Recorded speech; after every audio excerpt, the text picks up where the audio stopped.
আবারও আপনাদের মাঝে নতুন একটা রেসিপি নিয়ে চলে আসলাম। এটা যেমন দেখতে তেমন খেতে স্বাদের, অনেক সুন্দর মজাদার একটা রেসিপি, অনেক মজার। নমস্কার, আমি ইতিকার রান্নাঘরে আপনাদেরকে স্বাগত জানাচ্ছি। আমি প্রথমে আলুটা সিদ্ধ করে নিয়েছিলাম, এটা আমি ভালো করে মেখে নেব অনেক সুন্দর করে। এখানে আমি পেঁয়াজ কুচি, মরিচ কুচি, ধনিয়া পাতা, একটু জিরার গুঁড়া, একটু ঝালের গুঁড়া দিয়ে দিলাম, দিয়ে এটা সুন্দরভাবে মেখে নেব।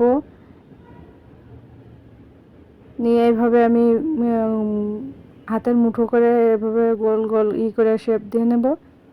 এই যে হয়ে গেল।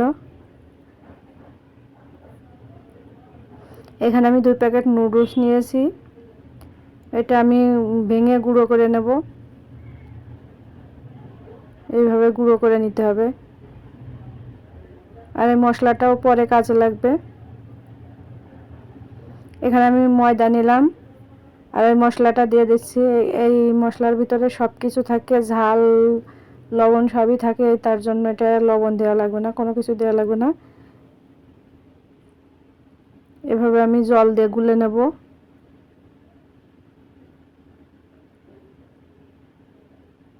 একটু ঘন ঘন ঘন করে নিতে হবে, বেশি পাতলা হলে হবে না, একটু ঘন করে নিয়ে এভাবে আমি নিয়ে এখন এই যে নুডলসগুলো ভেঙে রেখেছিলাম না, ওইটার ভিতরে দিয়ে এইভাবে চেপে চেপে নিতে হবে আস্তে আস্তে।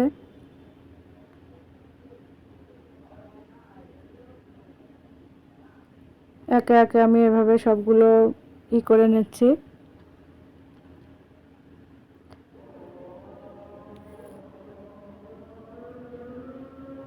এই হয়ে গেল, এই দেখেন।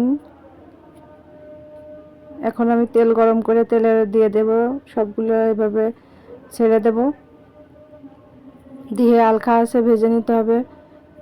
আলুটা তো এমনিতেই সিদ্ধ আছে সব কিছু, মানে এটা উপর থেকে একটু ভাজা হলে হবে, আর ভিতরে ওটা তো সিদ্ধ হয়ে আছে। এভাবে বানিয়ে খেয়ে দেখবেন, অনেক মজার। সন্ধ্যার সময় বলেন বা সকালবেলায়, যাই হোক, মানে নাস্তায় বা টিফিনে যখনই আপনি খেতে চান এইভাবে। এটা অবশ্য রেখেও দেওয়া যায়, বানিয়ে অনেক দিন ফ্রিজে রাখা যায়। এই যে আমি ভেজে নিলাম, দেখতেও যেমন সুন্দর, খেতেও অসাধারণ। আপনারা এইভাবে বানিয়ে খেয়ে দেখবেন, অনেক মজার।